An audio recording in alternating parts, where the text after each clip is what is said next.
Hey guys, welcome to Podiatry Practice Mastery, where I'm trying to help you get to the $1 million mark in your private practice. I'm going to go over today what I learned from hanging out recently with a, a financial planner. Little backstory of this: I've been in something called strategic coach, which is where I get coached, and I do think everyone should get coached. I think it just helps you get better faster. And I've been doing it. I took a couple year hiatus when my kids were young, but basically since shortly after starting practice. So I think it's been about maybe 10 years. And I go to Toronto every 3 months, and that's where I kind of work on myself, on my business, and kind of get these ideas for practice mastery and also my own private practice. And I was meeting with this gentleman named Robert. And Robert was in strategic coach for about 17 years. He just so happens to live nearby here in Massachusetts. And he taught me a few things about being a financial planner. And I think there are some applications. I think one of the benefits of kind of being in a coaching group or even just learning about marketing or liking business is you can kind of find an analogous situation for your own practice. And with Robert, we were talking, and the crux of it is what he developed was a continuing education course for financial planners.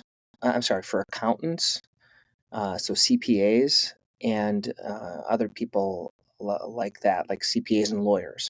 And so what he did is he rented like a hotel room twice a year for 2 days. So it was 4 events per year, and he filled the seats with his ideal referral sources, which would be CPAs and lawyers, because those are the ones that sent his clients for him for doing financial planning and insurance planning and things like that. So you kind of get the gist of it. And so I'm going to go in kind of how this could apply to us in podiatry. I think it's kind of a unique idea. But for the first point was that Robert was said he wanted to make his clients call him. So he did this even in the beginning. Instead of running after clients, he sent them out. For example, he was reviewing their insurance, I don't know, some insurance report or financial statements. Hey, I have something important to share with you about this. Why don't you give me a call? That way, he sent this out in a letter format. I guess we would call it now like direct response marketing, like with letters. But like, how can we apply this then to podiatry? Well, if you can make patients call you, right? Make patients call you for an office visit. I found the best way of doing this is with a weekly emailed newsletter where you talk about different things, and it'll inspire them to call you for help or whatever you're going to be talking about, versus versus you calling them. Second thing is he set up a continuing education course for referral sources, and we could do something similar.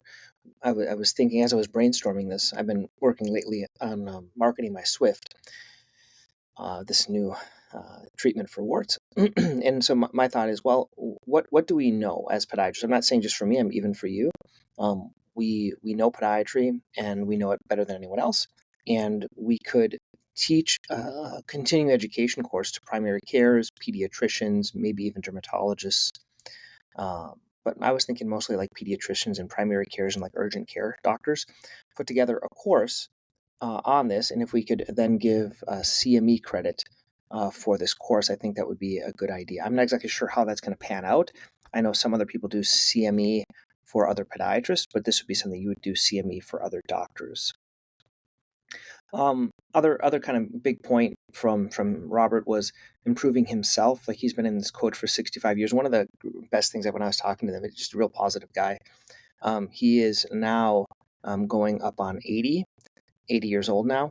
But when he introduced himself, he said that he was only 50.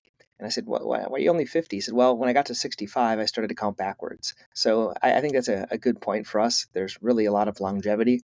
And if you like doing what you're doing, and so when you get to 65 or whatever age and then start counting backwards, that was kind of a neat idea for Robert as well.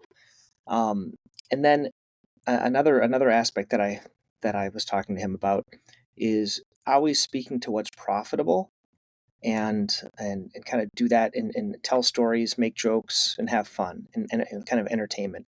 And this is what he did. So he also only spoke to certain types of people that could give him the clients. Like not everyone could give him clients that had high revenue generating potential. Like for example, he has currently I think it's $1 million or $2 million investment with him as the limit.